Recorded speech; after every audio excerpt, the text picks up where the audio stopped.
I am a blood relative of Frederick Douglass. My name is on the family tree. We have a family reunion every 2 years. A bullshit? A bullshit? A bullshit. A bullshit. Dr. Umar Johnson has been calling himself a psychologist for over 2 decades. He has been calling himself a kinsman of Frederick Douglass for just as long. In the entire FDMG fundraising campaign, every dollar, every donation, every Breakfast Club appearance, every community rally was built on both of those things being true. So let me ask you something real simple. What happens to the school when neither one of them is? Because in January 2018, Dr. Umar sat in front of the Pennsylvania State Board of Psychology and defended himself by saying he never claimed to be a licensed psychologist. His exact defense on government record. And in April 2016, the Frederick Douglass Family Initiatives issued an official public statement. Their words, not mine. 100% certainty. He is not a descendant. His name is not on the family tree. The tree is held at the Frederick Douglass National Historic Site in Washington, D.C. The Douglass elders also issued a separate declaration. They called him an unverified disgrace to the family name. His own father took a DNA test. No match. So that was a f***ing lie. The title was fake. The bloodline was fake. And the school named after a man he is not related to is still empty. Every dollar donated to FDMG went to a man who could not prove either thing that made him worth donating to. Let us start with December 2017. The Pennsylvania Bureau of Professional and Occupational Affairs filed a formal charge against Dr. Umar Johnson. The charge was practicing psychology without a license, presenting himself as a psychologist who offers counseling services without state authorization. The potential fine was $10,000 per violation, not per case, per violation. Every time he called himself a psychologist in public without a license, that was a potential $10,000 hit. So Dr. Umar did what Dr. Umar always does when accountability gets close. He went public, called it an attack, said the white man was threatened by an unlicensed certified school psychologist with an international reputation. None of it's true. None of it's true. None of it's true. It's BS. They made it up. They lie. Rallied his audience around the idea that the system was coming for him specifically. And then he walked into that Harrisburg hearing in January 2018 and made a very specific legal argument. He said he never claimed to be a licensed psychologist. That was his defense. Not that the charges were wrong, not that he had a license they missed. His defense was that he never said he had one in the first place. The board could not strip a license he never held. So technically, he walked out of that hearing without losing anything because there was nothing to lose. He declared victory, posted about it, called it proof the system could not touch him, and his audience believed it. Because why would you lie about winning? Why? But here's what that victory actually meant. The Pennsylvania State Board of Psychology now had it on record. Dr. Umar Johnson, no license, never held one. His own words, his own defense. He saved himself from the fine by admitting the title was always hollow. And then Umar Johnson went right back to using it. Before the hearing, his website described him as a doctor of clinical psychology and certified school psychologist who was an expert on the education and mental health of African and African American children. After the hearing, his website described him as a doctor of clinical psychology and certified school psychologist who was an expert on the education and mental health of African and African American children. Word for word, nothing changed. You're showing me how unserious you are. He was still doing speaking tours, still charging ticket prices built on that credential, still sitting in the Breakfast Club chairs telling the community their children needed his expertise, still fundraising for a school that required the audience to trust his professional judgment on black boys in education. And nobody asked the obvious question. If you just spent a government hearing arguing that you never claimed to be a licensed psychologist, why does your website still say psychologist? Shit, I don't even know. I can't even tell you that. Why does your speaking tour still bill you as a psychological expert? Shit, I don't even know. I can't even tell you that. Why are people still sending money to a school run by someone who just legally disowned the credential that made him worth sending money to. Shit, I don't even know. Like, I can't even tell you that. Like, The answer is that the hearing was for the board. The title was for the audience. And those were two completely different conversations that were never allowed to happen in the same room. In Harrisburg, he was a certified school psychologist with a doctorate who never claimed to be licensed. On The Breakfast Club, he was the preeminent psychological expert on black boys in America. Same man, same mouth. Nothing new, nothing changed, same old shit. Two completely different identities depending on who was asking and what was at stake. The title was only fake when it cost him money. Every other time it was real enough to fundraise with, and the community only ever saw one of those versions. Now let us talk about the name on the school. Frederick Douglass Marcus Garvey Academy, FDMG. The school for black boys that was going to change everything. Named after one of the greatest abolitionists in American history. Dr. Umar did not just name the school after Frederick Douglass because he admired him. He named it after Douglass because he claimed to be his kinsman, his blood relative, a direct connection to the man himself. That was part of the pitch. The right man, chosen by lineage, carrying the work forward. People donated to that story, not just to a building, to the idea that history had selected this specific person for this specific mission. So on April 18th, 2016, when the Frederick Douglass Family Initiatives issued their official public statement, it was not a small thing. Their exact words, 100% certainty, he is not a descendant. His name is not on the family tree. The official Douglass family tree is held in the archives at the Frederick Douglass National Historic Site in Washington, D.C. 100% certainty. Not probably not we have questions. 100%. And that was not the only statement. The elders of the Bailey family, the family Douglass himself came from, issued a separate declaration. They called him an unverified disgrace to the family name, disowned him publicly by name. Two separate institutions connected to the actual Frederick Douglass said no, not our family, not our bloodline, not our legacy.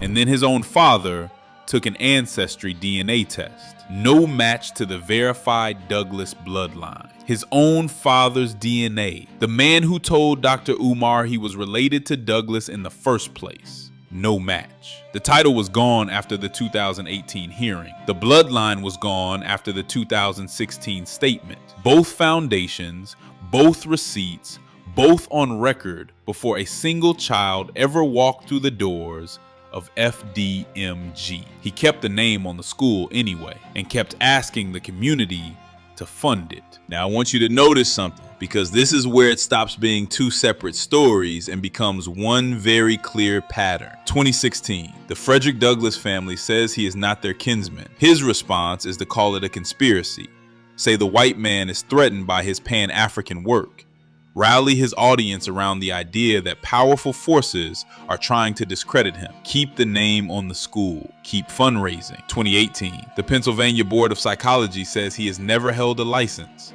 His response is to declare victory on a technicality, say the board was jealous of his international reputation. What is he doing?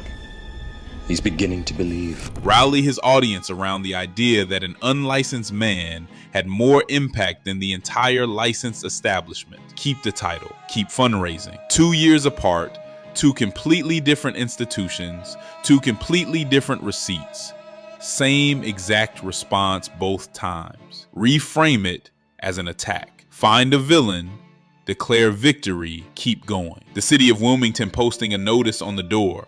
The black contractor scamming him, the bank freezing his accounts, the building inspector asking unnecessary questions, the haters finding the auction notice, the struggle streamers doing it for views. If you watched the last video, you already recognize that list. Every time accountability gets close, a new villain appears. I mean, it's alright, like, overrated as in my opinion. I mean, and you know what though? That's typically how the bullshit goes, you feel me? The Pennsylvania board was just another villain on a list that has been running for over a decade. But here's what is different about these two receipts compared to the contractor or the water bills. These did not come from critics. These did not come from haters. These did not come from people with a reason to lie about him. The Pennsylvania board used his own defense against him. The Douglas family used their own records. His own father's DNA used his own biology. Every single receipt that dismantles the foundation of Dr. Umar Johnson's brand came from inside his own story, and he ran the same play on all of them. All right, stop for a second, because I want you to go back through everything we just covered and ask one question. Who made the argument that destroyed the credential? Dr. Umar himself, in a hearing under oath, his exact defense. Who made the argument that destroyed the bloodline? The Frederick Douglass family, using their own archived records held at a national historic site, not a blog, not a YouTube channel, a federal archive. Who confirmed the DNA did not match? His own father, the man who started the whole story in the first place. Not one of those receipts came from an enemy. Not one of them came from someone with a political reason to take him down. Not one of them came from the white establishment he keeps pointing at. They came from him, from the family he claimed, from the biology he inherited. That is what makes this different from every other accountability argument about Dr. Umar Johnson. You cannot call this a hit job. You cannot call this coordinated opposition. You cannot call this the system trying to silence a black man with an international reputation. The man who destroyed the credential was Umar Johnson. The family that rejected the bloodline was the family he claimed. The DNA that came back with no match belonged to his own father. 3 receipts, 0 outside enemies. All of it came from inside the story he built, and the community that donated trusted the story more than they checked the receipts. That is not Dr. Umar's fault alone. That is a cultural pattern worth sitting with. So let us talk about what people actually donated to, because it was never just a building. If it was just a building, the fundraising would have had line items, receipts, a budget, a timeline with deliverables, a board of directors, a nonprofit filing that showed where the money went. None of that ever consistently materialized, and yet hundreds of thousands of dollars came in across a decade from real people pulling out real phones and sending real money. Why? Because they were not donating to a building. They were donating to a credential and a bloodline. They were donating to the man who said he was a psychological expert on black boys. The man who said history had selected him through his connection to Frederick Douglass himself. The man who said nobody else was qualified to do what he was doing because nobody else had what he had, except the credential was hollow enough to disown under oath, and the bloodline was disputed enough for the actual family to issue 2 separate public statements rejecting it. Strip both of those away, and what is left? A man with a building in Wilmington, Delaware that has never taught a single child. A fundraising operation that has run for over a decade without producing audited financials. A school named after a man whose family said he is not related to them. The pitch was always the problem, not just the execution, because if the credential was real, the Pennsylvania board would have found a license to strip. If the bloodline was real, the Douglass family would not have issued a public statement. If the school was real, a child would have walked through the door by now. None of those 3 things happened, and all 3 of them were knowable before the first dollar was ever donated. The community did not fail Dr. Umar Johnson. They trusted what he told them. The question is why nobody asked him to prove any of it before they opened their wallets. Let me tell you what this video was not about. This video was not about tearing down a black man who wanted to build a school. That is not the argument. The argument is about what we require before we say yes. Because here's the truth underneath all of this. Dr. Umar Johnson is not the first person to build a brand around black liberation and ask the community to fund it on the strength of a credential and a legacy connection. He will not be the last. That pattern is as old as the movement itself. What makes this specific is that both receipts were available. The Pennsylvania board hearing was public record. The Douglass family statement was published in April 2016 and has been sitting on the internet ever since. His father's DNA results were discussed publicly. None of this was hidden. None of this required investigative journalism to uncover. It was just never laid out in one place in a way that connected all three to the same verdict. And that is the cultural question worth sitting with. Not why did Dr. Umar lie? People lie. That is not a cultural revelation. The question is, why did the community not require documentation before the credential became currency? Why did the Bloodline claim get to function as a fundraising tool for years before the actual family had to issue a public statement to push back? Why did the title get to keep working after a government hearing confirmed it was never licensed? The answer is not that black people are gullible. That is a lazy read and it is wrong. The real answer is simpler. When somebody frames every receipt as an attack from the system you are already fighting, asking for documentation starts to feel like you are siding with the enemy. Dr. Umar knew that. He used it every single time. But the receipts in this video did not come from institutions trying to silence him. They came from his own mouth, his own family's DNA, the family he claimed as his own. You cannot frame those as institutional attacks. You cannot call your own defense testimony a conspiracy. You cannot call the Douglas family's archived records a hit job, and yet the school still has no students. The credential is still on the website. The name of a man he cannot prove he is related to is still on the building. So here's what I keep coming back to. At some point, accountability stops being about one man and starts being about what we decide to require from the people who ask for our trust. The title should have needed a license number. The Bloodline should have needed a document. The school should have needed an audited financial statement after year one. None of those things are unreasonable to ask. They are just uncomfortable to ask when the person asking you to trust them has wrapped themselves in the symbols of Black liberation. That is the move, and it worked for over a decade. Dr. Umar Johnson is not the villain of this story alone. He is the symptom of a cultural habit we have not fully confronted yet. The habit of treating documentation as disrespect when it comes to our own. That habit is what built FDMG. That habit is what kept it going. And that habit is what we leave behind when we finally start asking for the receipts before we open our wallets. Here's what I keep coming back to. Dr. Umar Johnson did not build this alone. He needed an audience willing to skip the documentation step. And for over a decade, that audience showed up. Not because they were foolish, because they wanted the story to be true. A Black man with the credentials, a Black man with the bloodline, a Black man with the vision, building something real for Black boys in a country that has never built enough for them. That story is worth wanting. That is why it worked. But wanting a story to be true is not the same as the story being true. That is not a Dr. Umar Johnson problem. That is a us problem. And it does not go away when he does. Because the next person who shows up with a credential and a legacy connection and a vision for Black liberation is going to get the same response unless we decide right now that documentation is not disrespect. Asking for a license number is not betraying the cause. Asking where the money went is not siding with the enemy. Asking why the family he named the school after says he is not related to them is not a conspiracy. Those are just questions, and they deserved answers before the first dollar ever moved.